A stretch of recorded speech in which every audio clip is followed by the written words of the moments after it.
Well, hello, everyone. Thank you for joining us this evening. We're excited to host this webinar on incorporating a digital workflow.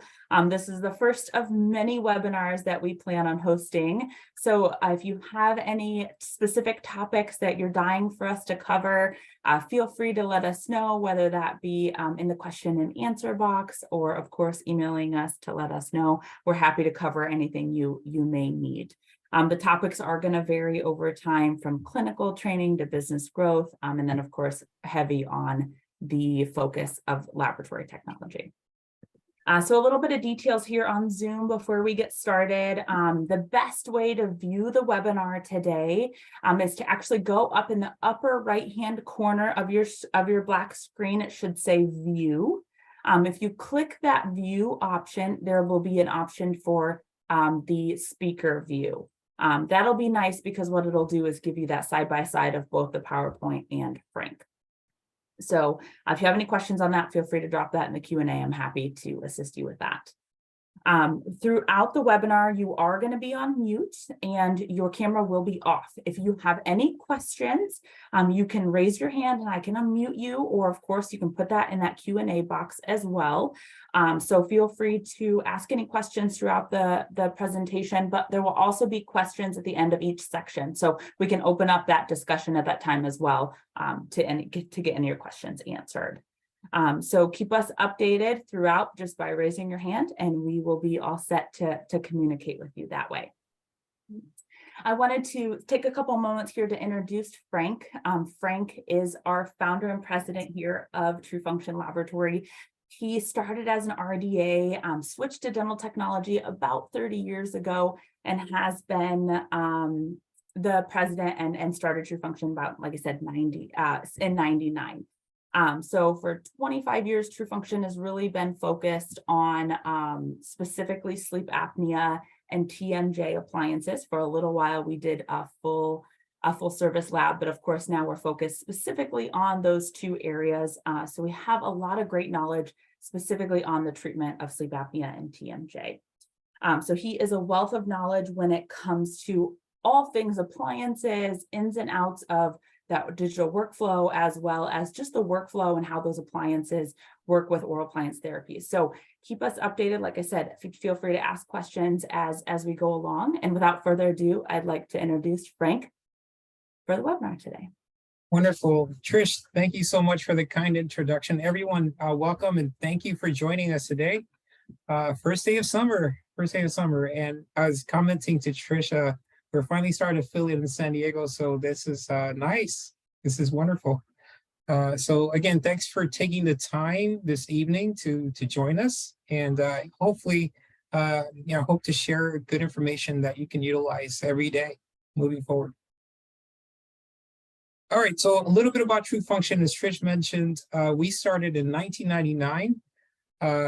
We only specialize in oral devices, so this really allows us to focus, to give you the best quality possible, specifically with oral devices. So splints, TMJ devices, sleep apnea, that's all we do, nothing else.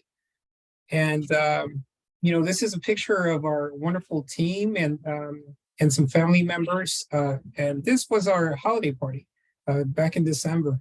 And wonderful background there is San Diego Bay. So hope to see you in San Diego one day. Great. Okay, a little bit about me. Again, started this thing about a little bit under 25 years ago. I've been a technician for a little bit longer than that. And before that, I was an RDA.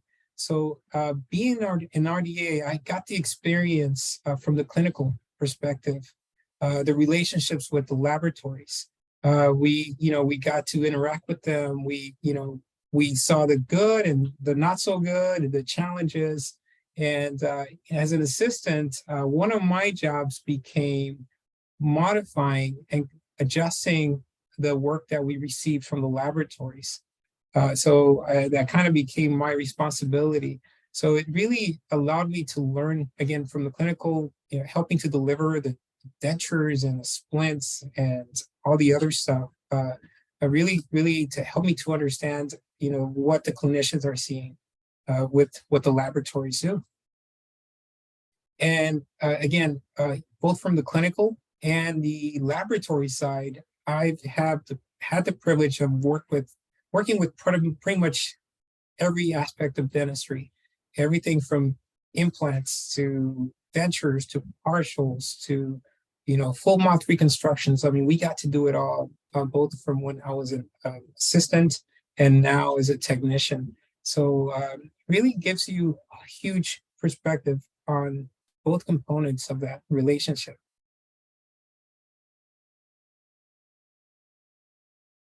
Oh, and by the way, the pictures in the back are cars. I love cars, by the way. So, the green one is a classic Mustang that we're restoring. I'm super excited. It's coming home soon, so can't wait. It's been a couple years. So let's talk about, reasons why clinicians come to work with us. The biggest things I hear are, hey, I spent a lot of time grinding on these appliances. We get bad service. People don't pick up the phone. I feel like I'm, calling this company and nobody picks up or doesn't call me back, or maybe they're just not reaching out at all. Long turnaround times, that's probably a really big complaint. And, I know most labs and manufacturers take 3 to 4 weeks to turn a device around. So those are challenges, those are things that we really focus on improving for our customers. So what is the true function experience? What should it look like in your working relationship? Well, we should start with reduced chair time. Time is valuable, as we all know. So your chair time is extremely valuable, and we appreciate that, and we get it. The last thing we want is for you to spend a ton of time grinding on your devices. The way I put it is if you're spending more than 10 minutes adjusting a device to deliver, there's something wrong. You should reach out to your lab and figure out a way to correct it. With us, you get to speak to real people. So whether it's Marco or Julie or Trisha or Dave, anyone on the team here, you get to speak to a human being. And as you know, as some of you might know, some of the friendliest people out there. And I just love working with them. And once in a while, I'll pick up the phone too, because that's what we do. Now, turnaround time. Again, our turnaround time is 5 to 7 business days from when we receive the case, among the fastest in the market. And the reason for that is we understand that your patient might be in pain, your patient needs an oral device, they need to breathe. So the sooner we get the device back to your patient, the sooner you can treat them. And hopefully, you'll have more successful therapy that way. And as you can see, I put our values right next to this because all of these things, these 3 points relate to our values side by side. This is how important this is to true function. All right, so our goal for today, we're going to talk a little bit about scans, look at some scan qualities, I'll show you what the lab is looking for in scans, and then we'll look at digital bites, again, what we're looking for in bites, some challenges that we might run into, and maybe some recommendations there. And then we'll talk about digital materials. So, what materials are being utilized at True Function and maybe at other companies as well. All right, so what is the workflow? What is the digital workflow? So typically, a True Function customer might see something like this. They'll connect with True Function on their scanning portal, add us as a partner, of course, scan their case or patient.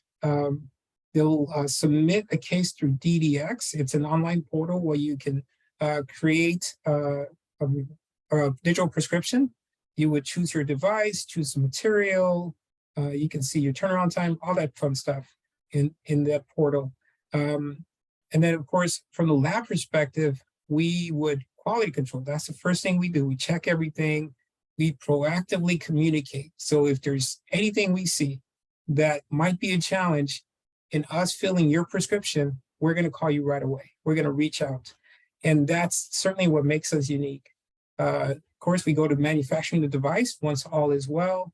We finalize it, we QC it, confirm that we did for you what you asked us to do.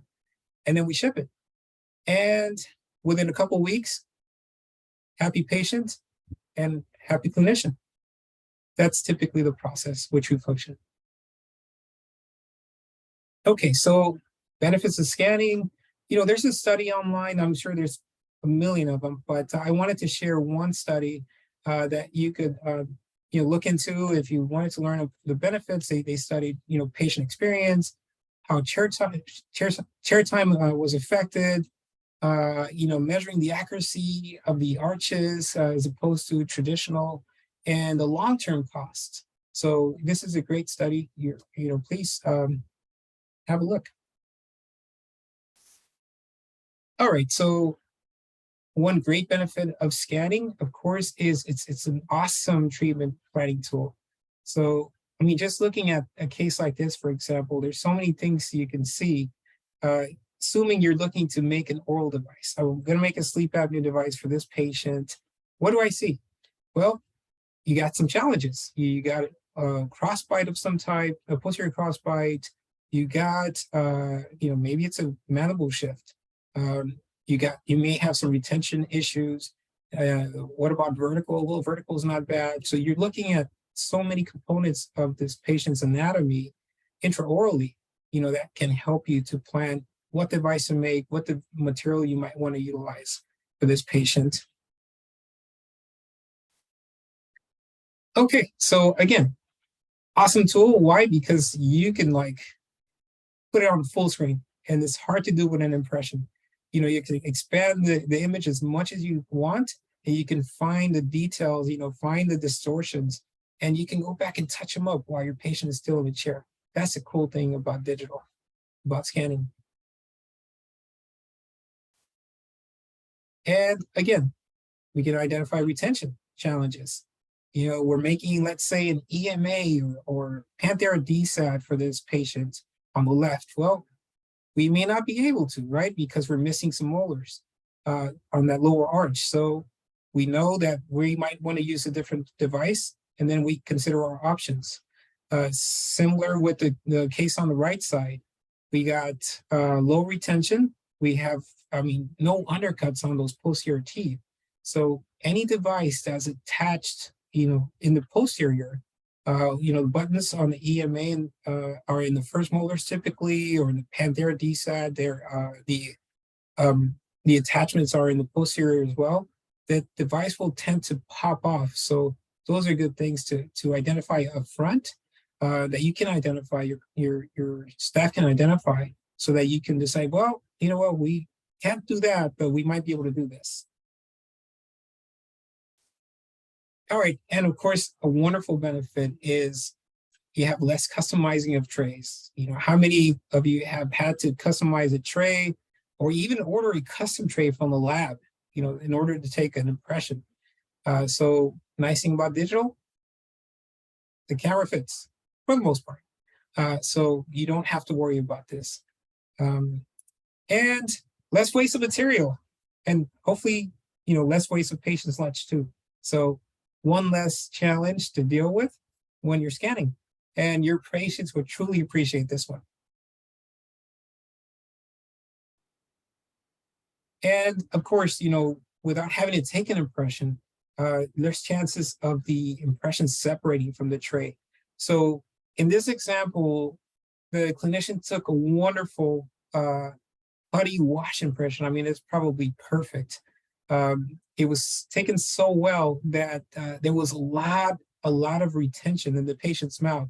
So, this is one of those impressions where you're struggling to pull it out of the mouth, and then once it comes out, you're like, yes, yeah, you're relieved that it came out.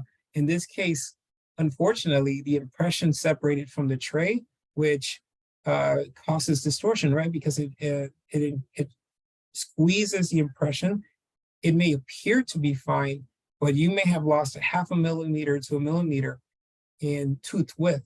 And although the impressions and models might look excellent, and the device will fit the models, in this case, the device won't seat in the patient's mouth. And less surprises. Again, all of you are extremely busy, and you want to get it right the first time. So this is an alginate impression. The clinician was busy day, took impressions, took records, put them aside to pour later. One of those days, you have emergency patients coming in and you get extremely busy and don't get a chance to pour the models. Well, once they did, it was too late. The alginate dried. And of course, unfortunately, now they had to call the patient back to get a new impression. All right, so let's talk about digital devices. Sorry, any questions on impressions? Would anybody like to discuss anything specifically on impressions for now, or are we good? I think I went through that a little bit quick. If you have any questions, you can raise your hand at the bottom of the screen and I can unmute you.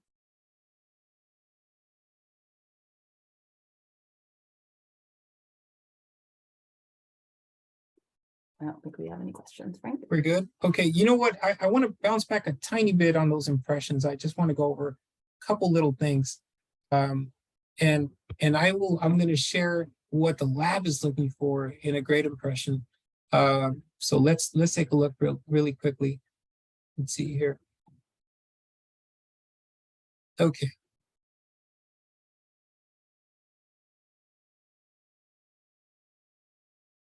Frank, we have a question. I'm gonna unmute. Yeah, please. Go ahead.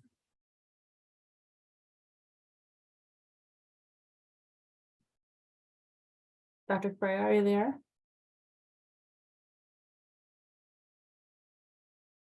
Don't believe your camera's working. Oh, there you are.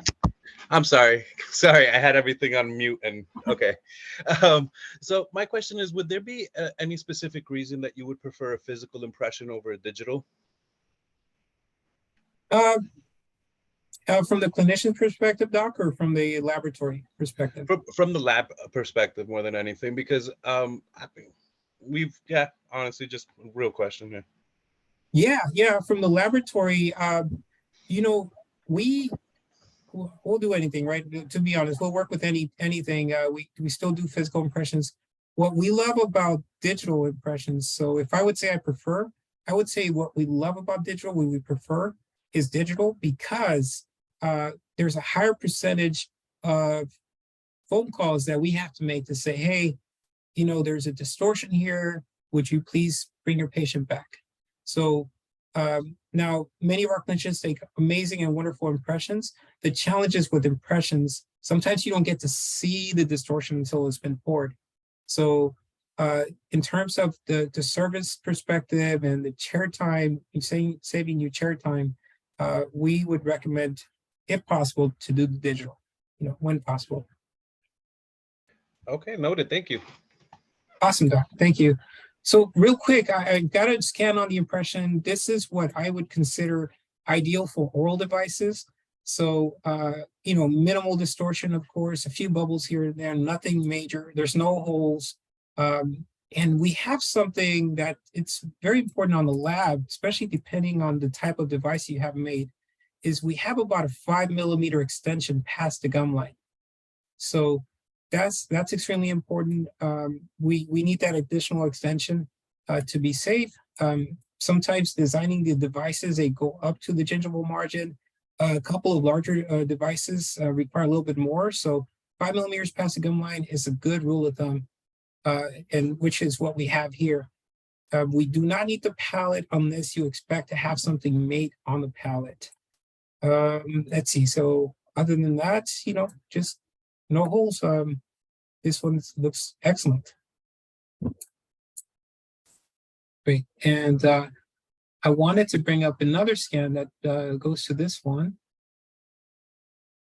All right. And now we have an opposing arch. And as you can see, this one comes with the treatment position. Frank, we cannot. I'm sorry? We cannot see that scan. Oh, okay. Let me bring it up. Can you see it now? No. No? Okay. Let me close it out and I'll bring it back.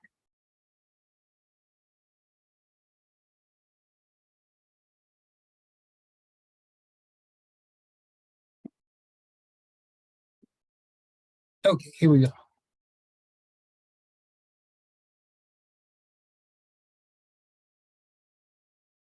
Can you see it now? No, I believe you're maybe sharing just the PowerPoint and not your full screen.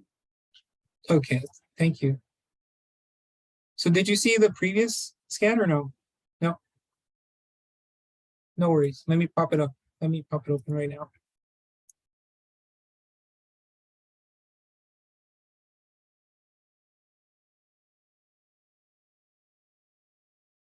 Okay, let's see here. We will bounce back to ideal impressions or scans. We'll look at a few scans at the end, so we'll leave that alone for now. I'll keep this the presentation going. Okay, so let's talk about oral devices, digital. So, you know, one thing I think about is the quality of the device. I remember a few years ago, I was at a class and the technician that was teaching was talking about signatures, you know, how all of our signatures are different. We all have a different way of doing things. We're all unique.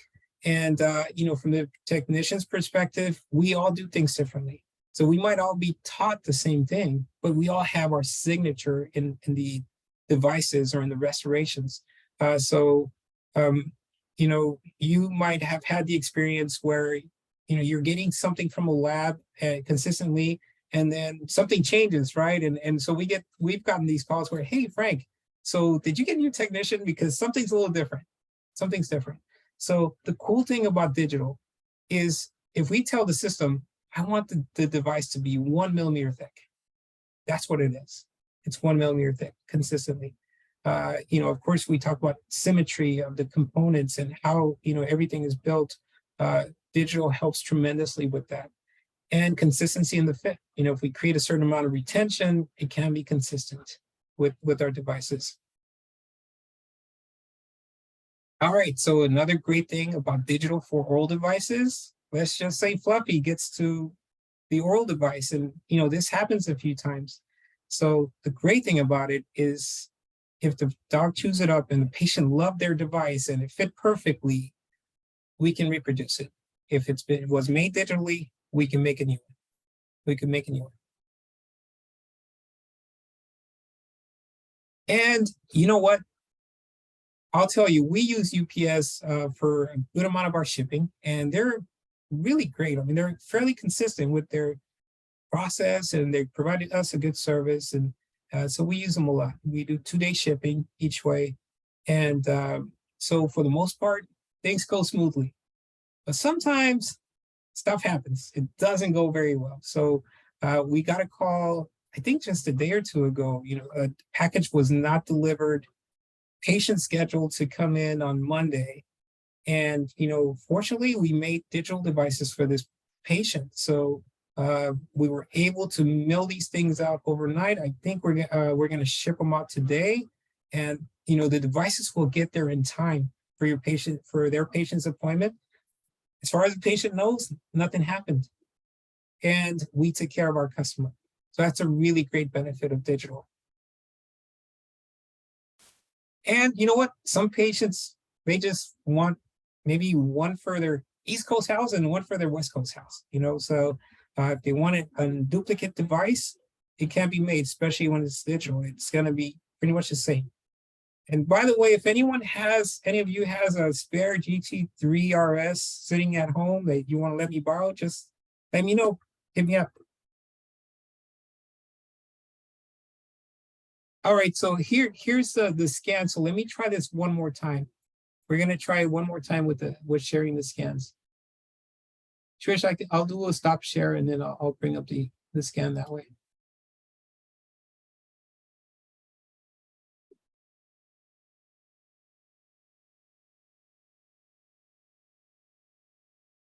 Okay, there we are. All right, so now we can see our scan, and wonderful. All right, so this is what I would consider a really nice set of scans. You know, the maxillary arch, complete dentition, virtually no holes, you know, very little bubbles. And what I was talking about is the extension beyond the gingival margin right here. A minimum of 5 millimeters all around where possible. Sometimes I know it's difficult to capture these corners, but you know, we would ask for that because then we can design the device properly. And opposing, in this case, we have a scan bite. So whether you're making just in the night guard or TMJ appliance or sleep device, if you provide us a treatment bite registration or scan of the treatment bite, then our job is to fill that void, is to make the device to fit that space. If we need to make a small modification digitally, we can do it, but this would be a great starting point, of course. And what this would do is reduce the chair time for you. So again, about 5 millimeters past the gum line minimally is what we need for most oral devices. And yeah, that's what that would look like. A really nice scan. Now some clinicians are able to do an occlusal scan as well. I think I lost that screen. I'll bring it over. There. Okay, are we good there, Trish? Yeah. Yes. Wonderful. So we have a closed scan and then a treatment position scan. So here what we can see also is, was there any shifting, any changes in the mandible, in the midline?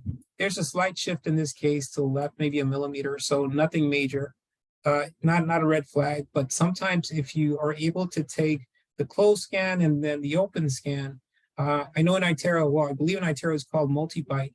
You are able to figure out if there's something going on with the case.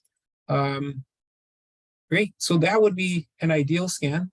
Let me see if I can bring up others. All right. So again, if you need the palate, yeah, you're making a poly retainer, for example, for a patient, then that would be a good. Let me bring this back.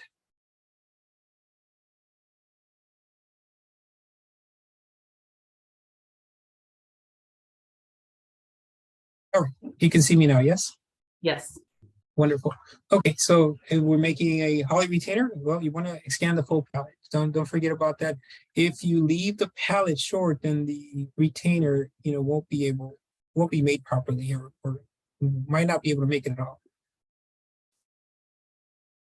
Okay, and now for dentures, so or edentulous cases, I know many clinicians are a little bit nervous about making oral devices for an edentulous patient, but if you had to do it, it can be done. Here's the coolest thing. I don't know if you're aware of this, but in the laboratory industry, there's very little education on oral devices for sleep apnea or TMJ. There's just virtually none. I think there's a couple areas where you can learn, but so when I go to class, I just go to the traditional classes and see what I can pick up. And so what the presenter was talking about is how to make a duplicate denture digitally for a patient. And so what they suggested was, okay, clinician, take a scan of the full denture, the internal and the exterior all around, take a scan of that, and then scan the lower denture in this case, or the lower dentition if they don't have a denture on the lower. And then take your bite registration and scan that relationship. So in this way, we can take those scans, we can create models from the scans that look like this. And then we can actually create the device. It's the coolest thing. So if anybody wants to talk a little bit more about that, please reach out. We can definitely do it. Cool thing about this case is, again, it's made to the existing denture. So when the device goes in the mouth, it fits just like that denture. Something that the patient's used to, less need for having to adjust this thing at delivery. If you really wanted to go all out, you can border mold the patient's denture before you scan it. And then you'd be like, yeah. And okay, a little bit about distortion. So, most distortion is due to just maybe, scanning too quickly. I know scanner technology is getting better and better all the time. So we see this less and less, but just things to look out for. So I'm going to bring out a few distorted scans to review with you. Let me share this screen again.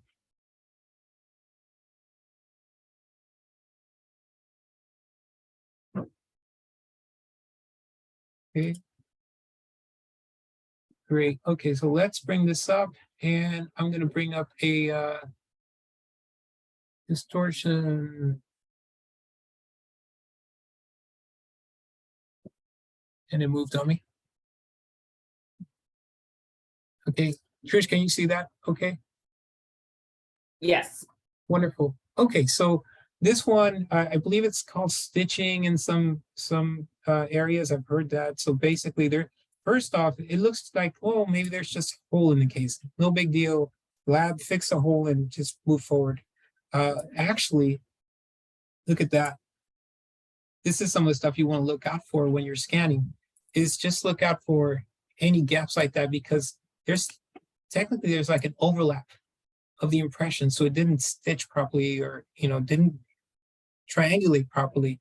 So that's important, because what that tells us is the dimensions from tooth number 7 to tooth number 8 are different.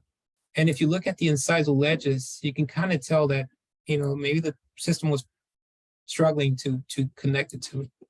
So the incisal ledges have changed on these teeth, and the width has changed on the teeth.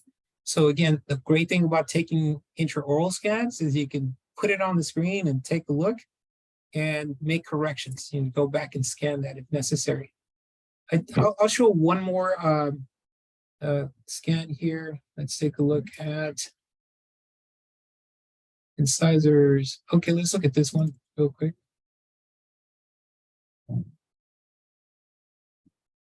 There we are. Okay, so here's another one.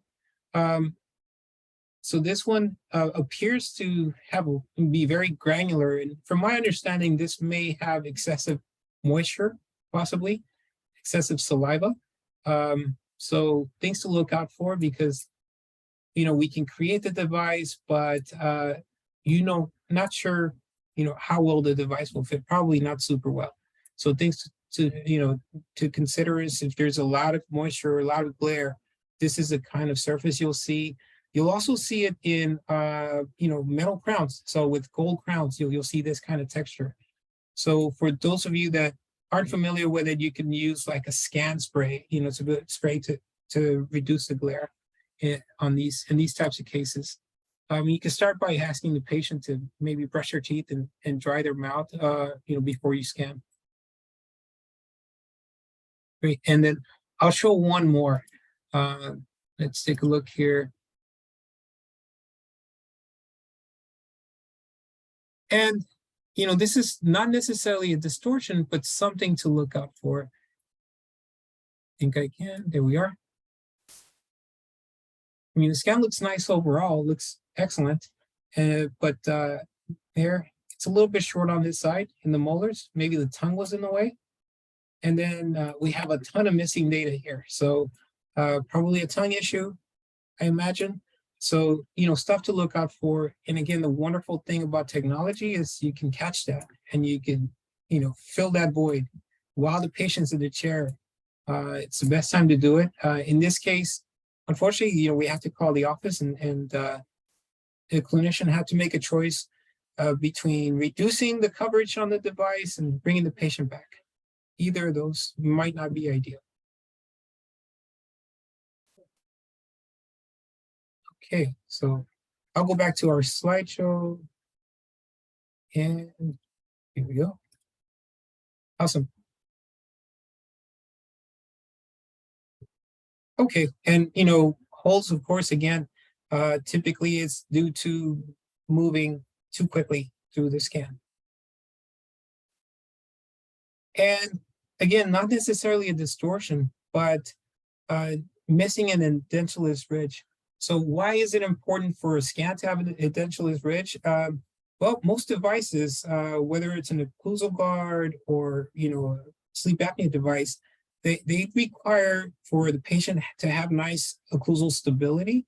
So the device typically is built to cover that ridge. So if you're making a device, please extend the scan as far down as you see on the other side at least. So you would extend kind of like that. And we talked a little bit about this, excessive moisture or too much glare in the scan. Awesome. Okay, so any questions on scans? I know we talked a little bit earlier.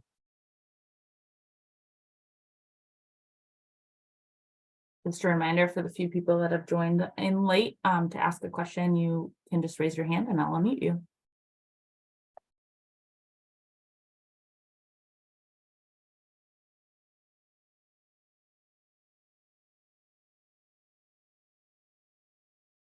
No questions, Frank. Awesome. Okay, great. So, all right. So I got a little bit of a trivia for you. How many millimeters does true function ask on the scan beyond the gingival margin? You can put your answers in the Q&A box.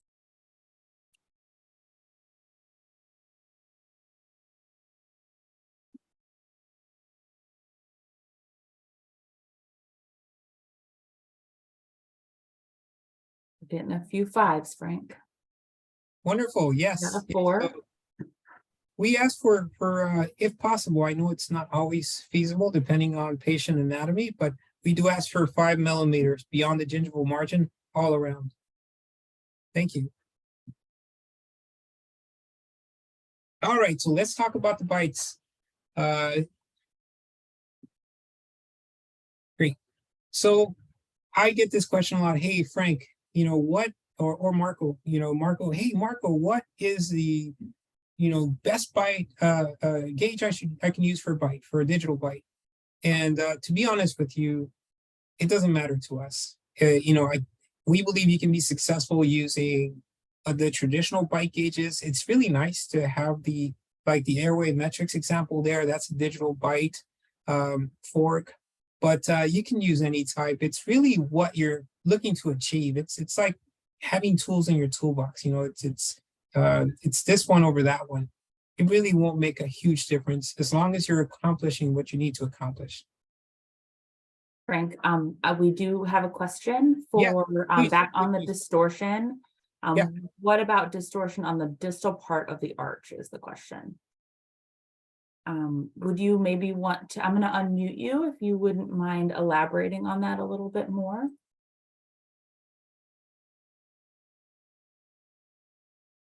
Hello, yes. Unmute yourself and ask the question. I think he's going to need a little bit more detail on what you're asking. Yeah, happy to answer the question on the scan or do my best to. Dr. Barwick is also asking if you need CO and treatment bite. So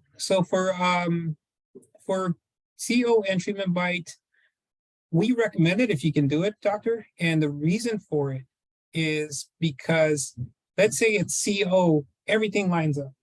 Midlines are centered just for the fun of it, right? Everything's centered, and then you take a treatment position bite, say for a sleep device, a protrusive bite, and then things don't align. So the nice thing about that is that you can tell clinically, hey, this is happening. There's a shift, and you can communicate that to the lab. This is normal for my patient. You make the device. I know that there's a 2 or 3 millimeter shift to the right. So it's more for the benefit of the clinician to have those bites. The nice thing about the lab receiving those, if you don't communicate there's a bite discrepancy, is that we can see. We'll see a bite discrepancy and we'll probably reach out to you and say, hey, doc, were you aware that the midline is, or not the midline, that the mandible shifted?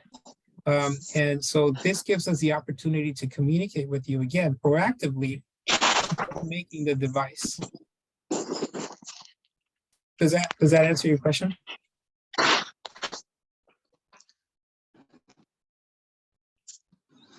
Hello, Frank. Hello. The doc asked about the distal and the This is distortion. yeah. This is Sergey from Russia. Hey, Sorry Serge, for how my are you? English. I mean distortion of distal part of our arch when we use oral scan. Some scans have distortions when scanning full arch.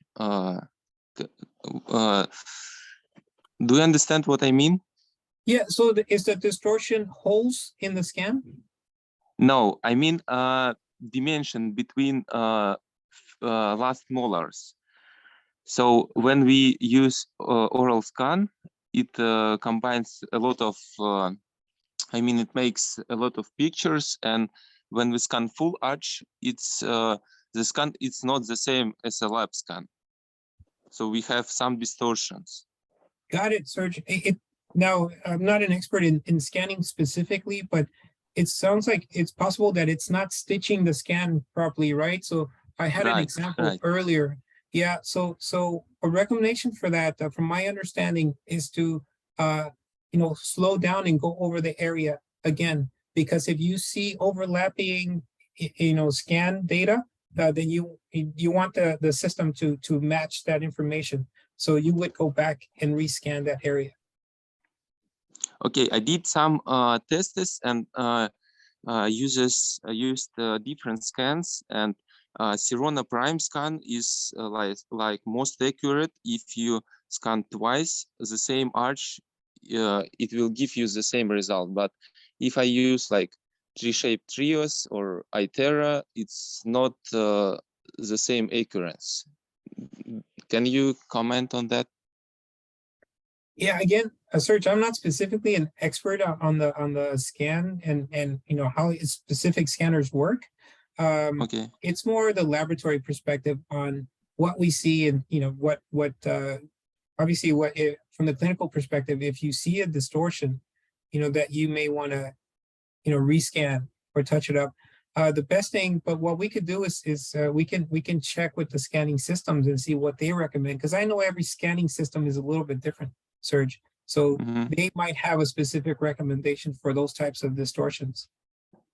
And do you prefer scans for any specific scans, or you can get any scan from Itera, from G-Shape? Yeah. So we receive scans from just about every system, even some names that are not relatively new to the market, but yeah, absolutely, the standard ones, Three-Shape, Itero, Sirona, as you mentioned.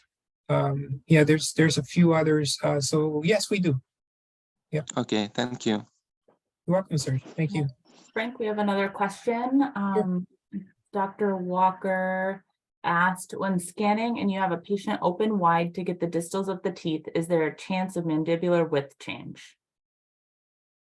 That's a great question, Doc, and I think that's what maybe what Serge was referring to. I'm not an expert in scanning particularly. I'm more reviewing the scans and looking for distortion, but we haven't seen a big issue. I mean, we get hundreds of scans per week, and we are not getting cases back because of the mandibular width or distortion of the arches, for example, and we get them from everywhere.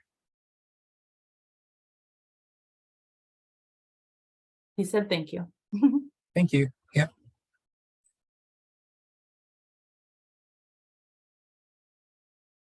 Okay, so scanning a bite, and some of you are already doing this, I'm sure. Obviously, the key to scanning a bite digitally, to capturing a bite digitally, is to uncover as much tooth structure as possible. So I just played with my skull because I couldn't get any volunteers to let me play with their mouth. So it is what it is. So again, the key is to expose as much tooth structure as possible. And this is a traditional George gauge. So as you can see, we're covering the buccal surfaces. If you try to scan that, you'll probably not get a very good relationship in your scan. So simple thing, like how to do, use a scalpel, you trim down the bite, and it looks kind of like this when you're done. And again, have enough tooth structure on the bite registration, on the lingual cusps, for example, and expose as much buccal cusps.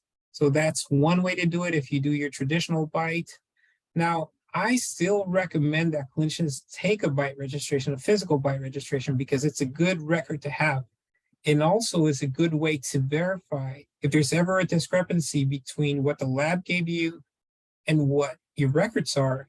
Your physical bite will help you to verify that the dimensions were made, the device was made to the appropriate dimensions, what you gave them.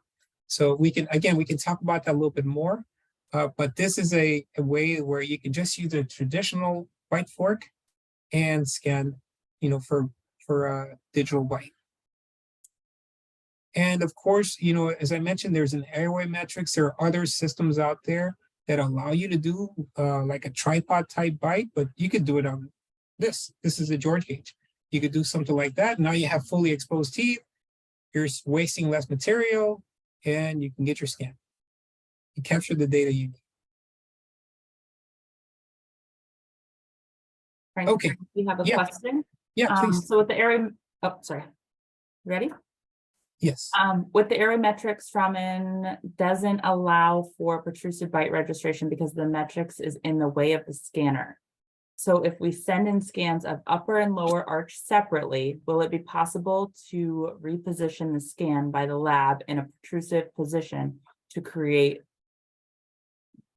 the MAD? Got it. So if I get this clearly, what you're saying is if you're not able to scan the bite with the airway matrix or whatever system you use, can you send us just the scans, maybe an occlusion, and we open it here? Is that what you're saying? Or will you send us the bite? Will you be sending the physical bite later?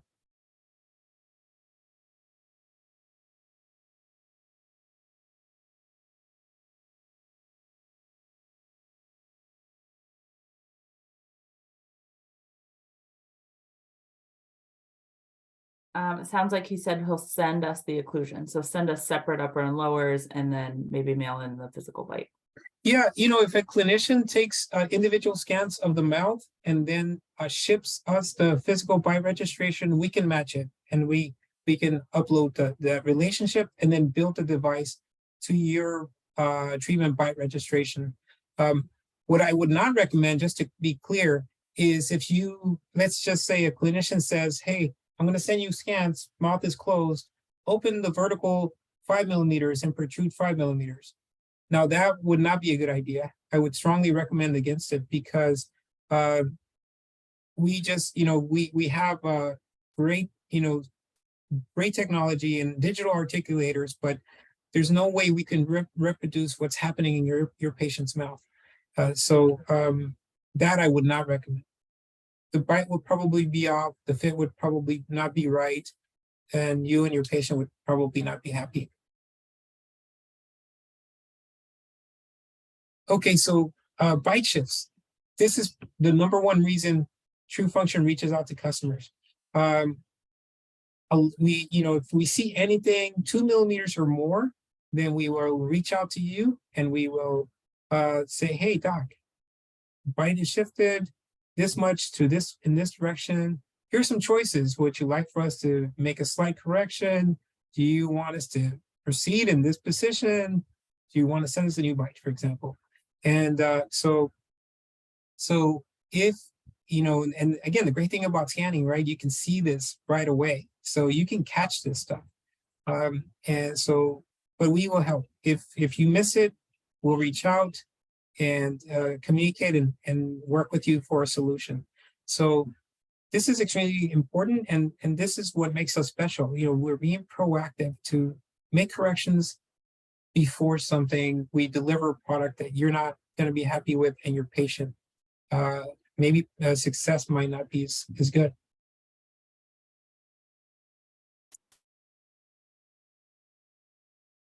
Okay, bounce back here. Here we go.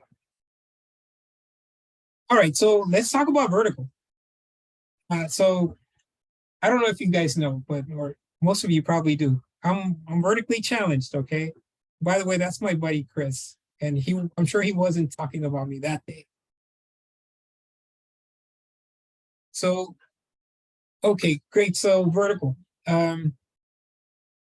Assuming we're making a sleep apnea device for the patient on the left, we have sufficient vertical for pretty much any material we want to use. and for just about any device. So we have what, 5, 6, 7 millimeters of space. That's wonderful. That's not a problem. Now, if you're making a sleep apnea device for the patient on the right, we got plenty of space in the posterior. We got what, 6, 7 millimeters. Unfortunately, we don't have enough vertical in the anterior. So those are things that you can look at when you're scanning and consider. You know, you may need to take a new bite. And the great thing about it is you can do it while the patient's still in the chair. And here's a fun one.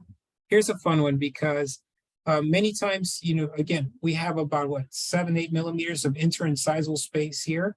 So the clinician figures, hey, I used a big George gauge or, you know, sun gauge, and I raised the vertical, and this is what we have, and let's not raise it anymore because the patient's a mouth breather, and I'm trying to keep lip seal and trying to promote nasal patency, and that's wonderful. But just keep in mind, you know, if we're making a device, it has to have a certain amount of thickness. And, you know, I know some clinicians want us to wrap the most posterior teeth as well. So just, you know, keep in mind, look in the back. When you're placing the gauge in the mouth, also look in the back, you know, not just in the anterior, but see what's happening back there, because the device is supposed to fit, you know, on the whole arch.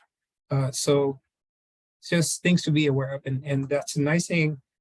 Sometimes interocclusally you can't see very well, but you can see it when you scan it. And curvus B, I mean, the patient on the left, no issues. I mean, the mandible is going to be coming more forward, not a problem, right? No occlusal interferences. Now with the patient on the right, I just drew a little line there. Let's just assume that the upper tray of this oral device is 1.5 millimeters thick at the first molar, and the patient, when they protrude, they're going to come forward. There's a really good chance they can come much more forward than that, because the device, the material, is going to crash into the upper. So again, things to consider. We have plenty of vertical, but we need to think about, what are we going to do with that? You know, what are we going to do about that? Are we going to partially cover that third molar? Are we going to wrap it with a wrought wire clasp? Are we okay to not cover it at all? So things to think about when you're scanning and looking at your bites. All right, so again, recommendations. Confirm if there's any bite shifts. You know, document any bite shifts when you're taking your protrusive bite or before you take your bite, and then document it and make a note for the lab. Hey, lab, I'm aware there's a 2 millimeter shift to the right. Wonderful. We look for that. We confirm. We don't bother you. But if there's a shift and you don't let us know, we will have to, you know, put the case on hold and give you a call. We want to make sure we do it right from the beginning. Also, vertical. You know, look in the back. See what's happening back there. When you have 5 millimeters here, do I have 3, 4, 5 millimeters in the back? Do I have enough for the specific material and the specific device that we're making? And then trim the bite if needed for scanning. You know, if you're not using a digital bite fork and you're using a traditional one, just make sure that you remove the material so you can expose enough to structure in order to make that happen. Awesome. Okay, so any questions on bites? We have one more section, but any questions on bites or digital bites? I'll do my best to answer. Are these pointers on your lab slip? That's a great question. I think we can add them. They should be. Yeah. Thank you for that. They are currently not. No. Like a checklist. Yeah, we can definitely add a checklist for you. Thank you for that.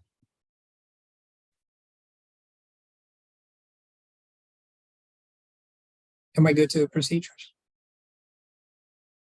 Yes. Wonderful. Okay, a little bit of trivia. What's the #1 reason that true function, you know, communicates on cases? And typically it tends to delay the case. You know, we have to reach out to figure out whether you meant to do that or the patient. was supposed to be there.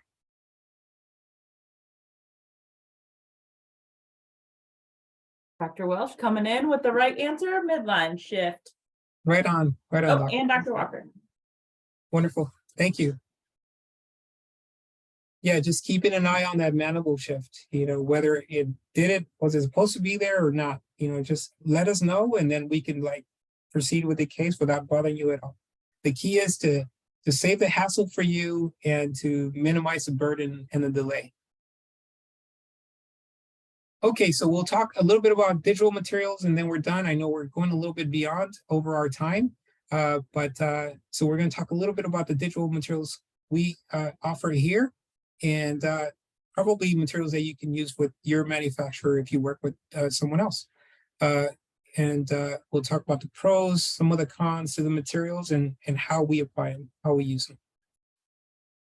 All right, so this is one of my favorite materials is PMMA. I mean, this stuff is beautiful to begin with. Now, PMMA, for those of you that aren't clear, is it's acrylic. It's polymethyl methacrylate. It's just a very dense acrylic. And the great thing about that is it won't, minimal staining. It's very stain resistant. It stays super clear like glass. So how acrylic tends to yellow or discolor with time. This doesn't happen with this material, very minimally. So it's very attractive from the beginning. The devices look like they're higher quality. It's really nice stuff. It's strong. It's about twice the strength and wear resistance of traditional acrylic for the same reasons. It's more dense. We can make devices thinner with these, super smooth, and it can be relined and repaired with acrylic because it is acrylic, which is super nice. A possible downside is that it is rigid. It is hard, hard like acrylic.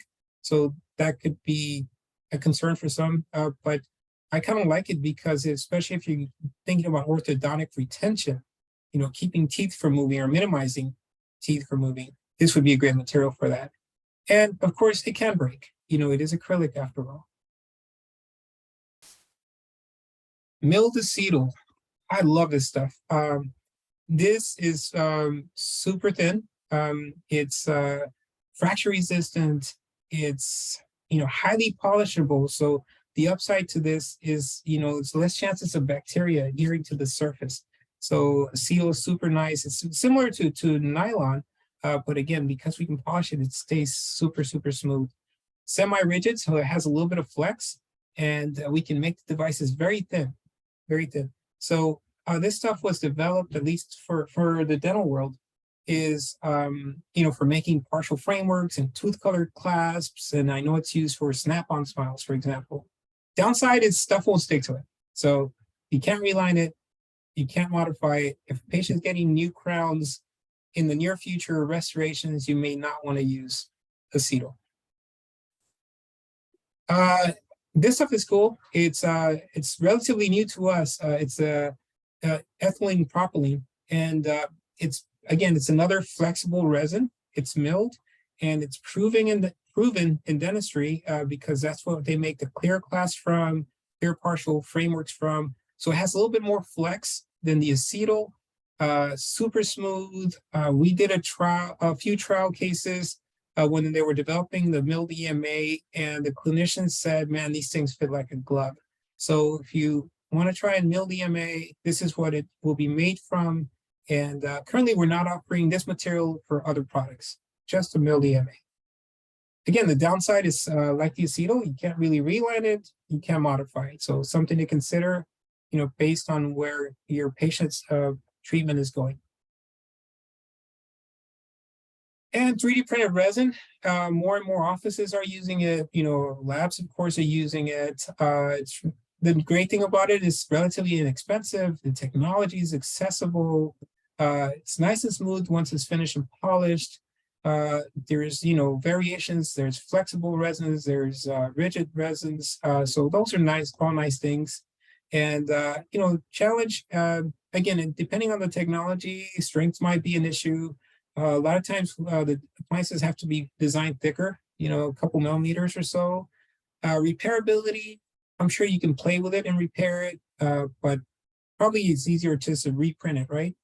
And I'm just not super excited about these resins right now. I'm sure much better stuff is coming, but we're on the right track. We're on the right track. And nylon. So again, nylon's been in sleep for sure for, you know, what, 10 years now or so. And this stuff is proven. It's super strong. It's thin. I've only seen them fracture when a dog got to them, so I've seen that. Other than that, they hold up extremely well. They have a little bit of flex to it, which is nice. And you know, the downside, they do have a little bit of a texture. And then, you know, most nylon devices are a little bit more expensive. And then the reliability and repairability concern is there. All right, so how do we use this stuff? At True Function, we make a ton of occlusal guards with this. Nighttime TMJ devices, we don't make daytime that much because it's opaque, it's white.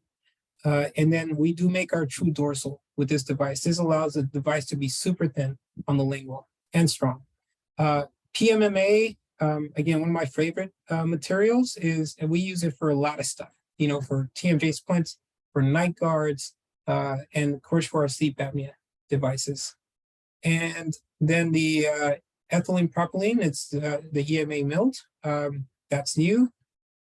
If you want to give it a try, please reach out to us. And then 3D printed, as most of you know, they are making occlusal guards and some splints with them.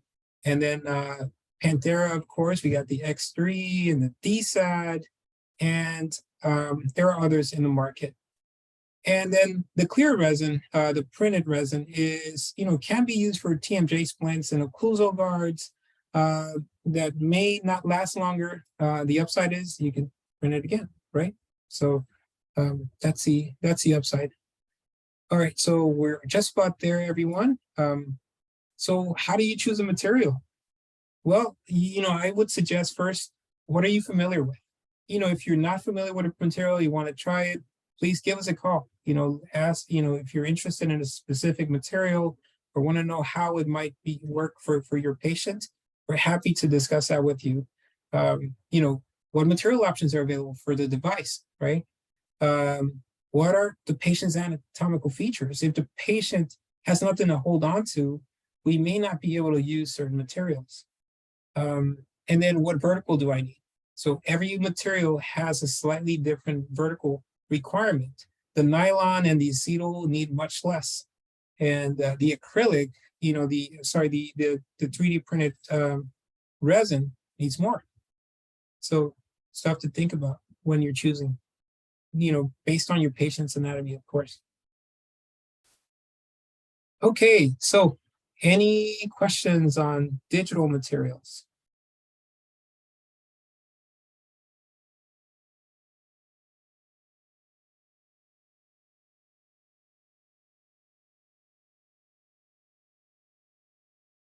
Good to go, Trish? Yep, no questions. Awesome. Okay, great.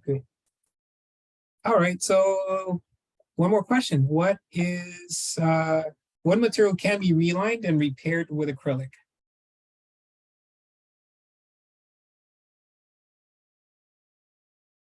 We have one answer of PMMA. Yeah, that's correct. PMMA. Awesome. And real fast. All right, team. Well, hey, thank you all for staying on with us a little bit longer than expected. We are all done for now. Remember, we will have another webinar in about a month, so we'll send invitations on that. And for those of you that would like to try some digital appliances, we have coupon codes for you. So please, Trish, anything else on your end?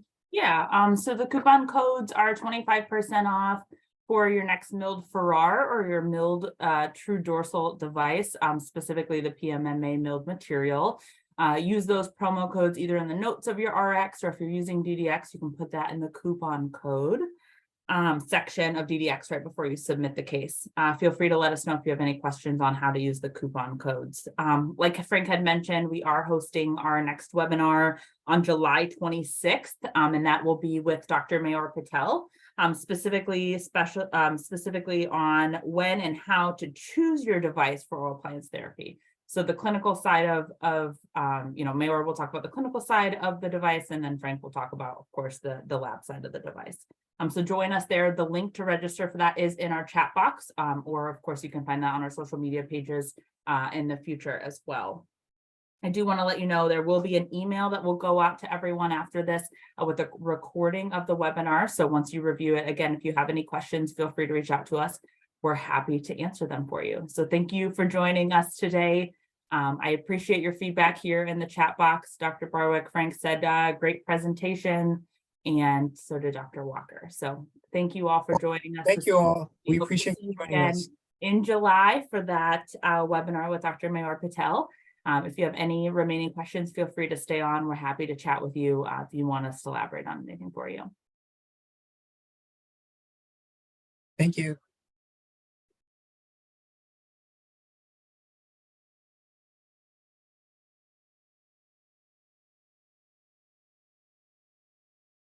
All right, we sort of did okay on the time, huh? Yeah, okay. We're pushing it a little bit, but we got it. Cool.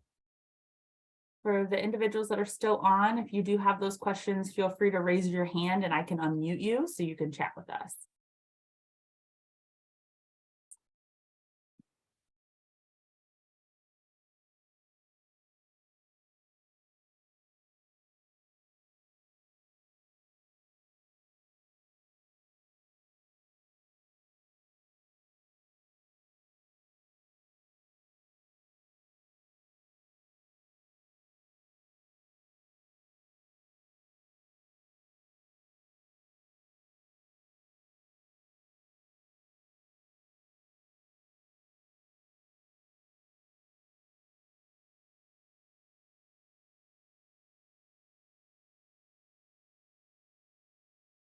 For the three remaining, I assume you don't have any questions, so we're going to head out.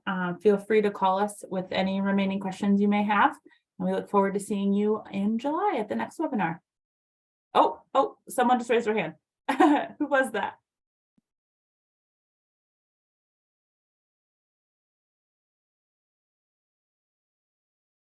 Okay, Dr. Welsh. All right, you can unmute yourself. Yes, I was just wondering, and if you mentioned it, I apologize. Oh, can you hear me? Yeah, we can hear. Yeah. Oh, as far as lab turnaround times, what's the average turnaround time for and those that send in impressions versus the digital scans? Yeah, that's a I great. have a little one that all of a sudden has a question for me as well in the background, so I apologize. She's like, "Mom." No worries. No worries. Answer her question. We'll be here. Answer her question, and then Who knows what she wants? I mean, she's been quiet for an hour, and then all of a sudden I unmute and she has a question for me. So I apologize. That's okay. No worries. We understand. So the great thing is everything is about 7 days in lab turnaround time. So it doesn't really matter if you're sending digital or traditional.